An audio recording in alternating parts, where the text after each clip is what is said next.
about a man who came to a sheikh asking for the interpretation of a dream that he saw.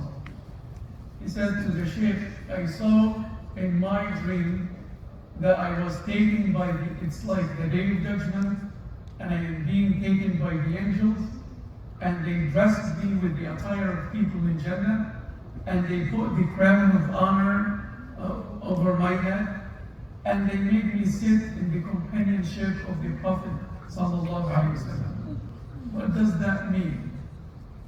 And the Shaykh said this is an easy dream to interpret, because there is a hadith about associating the crown of honor with people who memorize the Quran. So the man asked, the Shaykh asked the man, and this Shaykh is still alive. He asked the man, do you memorize the Quran? And he said, no. Does any one of your kids memorize the Quran? He said, no. I even only memorize what I can use for my salah. The Shaykh said, it's now difficult. What does that mean? Or what would be the cause of all of this? Then the Shaykh said, it occurred to me to ask him if he sponsors any orphans. And the Shaykh asked him, do you sponsor any orphan? Have you been supporting any orphan? And he said, yes. He said, why don't you call the family and check on how that child is doing? The man called, and the mom answered, and she said, Subhanallah, I wanted to call you yesterday, that is the day when you saw the dream. I wanted to call you yesterday to share with you some good news, but I couldn't call you. He said, what news? She said, the child that you had been supporting for the last 5 years has now finished his hifz. And he finished memorizing the whole Quran.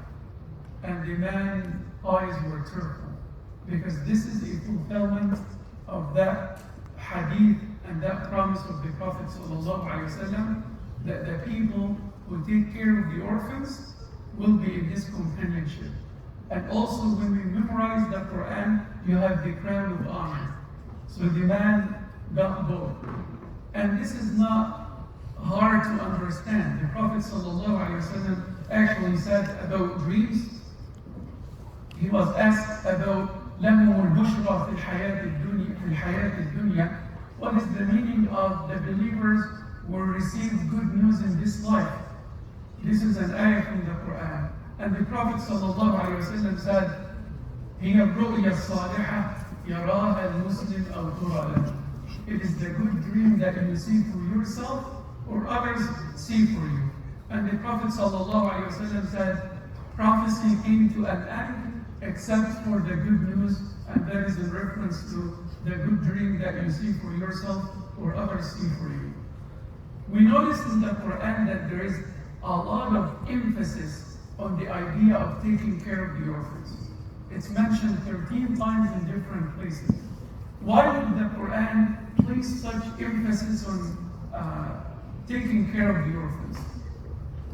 Back then, the orphans' rights were easily violated.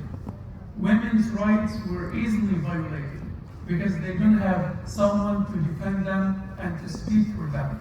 That is why the Prophet ﷺ said, Allahumma inni uharriju haqqa al-da'ifayn al-yatim wal-mar'a. He said, ﷺ, I declare him to be sinful, the one who violates the rights of the two of the weak amongst us, orphans and women. That is why you see a lot of ahadith assigning great rewards for raising a daughter, even though raising a son is also rewarded. But the Prophet ﷺ signals out daughters because they were ignored back then. They were ignored back then. So the Quran placed a lot of emphasis on the idea of taking care of the orphans. How so? If you examine the Quran, you will see that the Quran associates helping the orphans with faith. If I ask you about your aqidah, you will not imagine to associate orphan care with aqidah, with beliefs. But Allah subhanahu wa ta'ala said, أَرَأَيْتَ الَّذِي يُكَذِّبُ بِالدِّينِ Have you ever seen the one who denies the day of judgment? Now, if I ask you who is the one who denies the day of judgment, the answer that would right away come to your mind would be the one who does not believe that there is Jannah or Nar or accountability in the afterlife. But the Quran associates it with our behavior. فَذَلِكَ الَّذِي يَدُعُّ الْيَتِيمِ. If you want to know who is the one who denies the day of judgment, it is the one who pushes away the orphans. وَلَا يَحُضُّ عَلَى طَعَامِ الْمِسْكِينِ. And does not encourage giving for the needy and the poor. The Quran changes the whole idea of Aqidah into practice, because that is what testifies your authentic Aqidah at the end of the day. It's not information in your mind, but it is the transformation of the heart that makes you exemplify special compassionate behavior towards Ibadullah, the servants of Allah. Also, Allah subhanahu wa ta'ala associates taking care of the orphans with worshipping Him alone. Allah subhanahu wa ta'ala said, وَقَضَى رَبُّكَ أَلَّا تَعْبُدُوا إِلَّا إِيَّاهُ. Your Lord had decreed that you worship none but Him. وَبِالْوَالِدَيْنِ إِحْسَانًا. And be kind to your parents. And then, وَبِالْوَالِدَيْنِ إِحْسَانًا وَذِي الْقُرْبَى وَالْيَتَامَى وَالْمَسَاكِينِ. And your relatives and the orphans and the needy.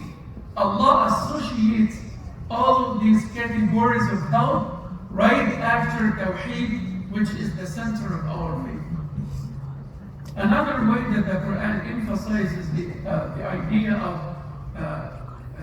taking care of the orphans is that Allah subhanahu wa ta'ala associates it with good morals. It is a sign that you have good manners and akhlaq. Allah subhanahu wa ta'ala referred to what we call the golden rule in the context of taking care of the orphans. Allah subhanahu wa ta'ala said, وَلْيَخْشَى الَّذِينَ لَوْ تَرَكُوا مِنْ خَلْفِهِمْ ذُرِّيَّةً ضِعَافًا خَافُوا عَلَيْهِمْ فَلْيَتَّقُوا اللَّهَ وَلْيَقُولُوا قَوْلًا سَدِيدًا. One of the interpretations of this ayah, and it is considered as strong by Imam Ibn Kathir in his tafsir, is that deal with the orphans in the way you would love others to deal with your kids, God forbid if they were orphans. This is one of the interpretations of this ayah. So the Quran associates it with good character. Allah subhanahu wa ta'ala also said, وَيُطْعِمُونَ الطَّعَامَ عَلَى حُبِّهِ مِسْكِينًا وَيَتِيمًا وَأَسِيرًا. They give food in spite of their love for it to the poor, to the orphans, and to the captives. Allah subhanahu wa ta'ala also associates taking care of the orphans in the Quran with money management, how we manage our money. Taking care of the orphans is also associated with that. Allah subhanahu wa ta'ala said, يَسْأَلُونَكَ مَاذَا يُنْفِقُونَ. They ask you what to give. قُلْ مَا أَنْفَقْتُم مِّنْ خَيْرٍ فَلِلْوَالِدَيْنِ وَالْأَقْرَبِينَ وَالْيَتَامَى وَالْمَسَاكِينِ وَابْنِ السَّبِيلِ. Then say to them, whatever good you give, it should be for the parents, the relatives, the orphans, the needy, and the wayfarers. The point is, the Quran changes the whole question. They were asking about what to give. And the Quran is saying, that doesn't matter so much. What matters is give any kind of help to your parents, your relatives, the orphans, the needy, and the wayfarers. And then Allah subhanahu wa ta'ala associates a great reward with giving that many of us do not pause to reflect on, and says, وَمَا تَفْعَلُوا مِنْ خَيْرٍ فَإِنَّ اللَّهَ بِهِ عَلِيمٌ. Whatever good you do, Allah knows it. How beautiful and spiritually mature it is to be satisfied with Allah knowing that you're doing good. Sometimes we use this concept of muraqabah, that Allah sees you, Allah knows what you're doing. We use it to threaten people against committing the haram. Do not do the haram, Allah sees you. But the ayah is saying, whatever good you do, Allah sees you. This is another way of using muraqabah. Do good because Allah sees you. Do good because Allah recognizes that good. Allah subhanahu wa ta'ala said about Ayub, إِنَّا وَجَدْنَاهُ صَابِرًا. We found him patient. And said about Dawood and Sulaiman, نِعْمَ الْعَبْدُ إِنَّهُ أَوَّابٌ. How excellent the servant is. Now imagine you're coming to the Friday khutbah, you attend weekly classes in the masjid, you attend your Fajr and Isha. Now forget about people, even forget about rewards, and now give your heart a chance to feel the honor. نِعْمَ الْعَبْدُ. How excellent this servant is. If you can give your heart some time to reflect on this beautiful divine recognition for you, it will be the greatest way of maintaining these good things. I'm not coming here because we got a good speaker. I'm not coming here because, no, I am coming because coming in and of itself is recognized by Allah. It's not, what we need is not more information. What we need is maintenance of what we already know. Knowing that there is Allah and Allah who recognizes and Allah who rewards and Allah who punishes, that is enough. We do not lack in knowledge. We do not lack in information in our mind. We lack in transformation of our hearts. And that transformation usually comes with moments of pause to reflect. And this goes against what the whole culture is structured on. Everything is fast. Fast food, everything is fast. And we come to the masjid sometimes to make dua. And if the dua is not answered immediately, we give up and we feel disappointed because in the back of our minds and subconsciously we expect things to be fast. This is not a good service. Subconsciously we do that. You need sometimes to disassociate from the culture and make sure that you navigate the events of life based on your faith facts, not based on what culture dictates and what culture teaches you.